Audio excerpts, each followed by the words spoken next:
تکبیرات تشریق کے حوالے سے ہے آج کی یہ ویڈیو کہ ہر نماز کے بعد اس کو 9 ذوالحجہ کی فجر سے لے کے 13 ذوالحجہ کی عصر تک ہر نماز کے بعد ایک مرتبہ پڑھنا بلند آواز کے ساتھ، چاہے آپ اکیلے پڑھ رہے ہیں چاہے آپ جماعت کے ساتھ پڑھ رہے ہیں۔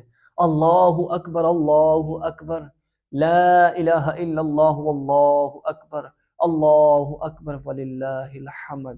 اس کو بلند آواز کے ساتھ پڑھنا ایک دفعہ واجب ہے اور 3 دفعہ افضل ترین عمل ہے۔ پیارے ساتھیوں، جہاں بھی ہیں پابندی کے ساتھ ایک یعنی کہ نماز السلام علیکم ورحمۃ اللہ، السلام علیکم ورحمۃ اللہ، اس کے فوراً بعد نماز فرائض کے نکلنے کے بعد بس فرائض یعنی کہ فرض ادا کر رہے ہیں، فجر کے فرض، ظہر کے فرض، عصر کے فرض، مغرب عشاء کے فرض۔ جیسے ہی آپ سلام پھیر لیتے ہیں اس کے بعد اللہ اکبر، اللہ اکبر، لا الہ الا اللہ واللہ اکبر، اللہ اکبر وللہ الحمد۔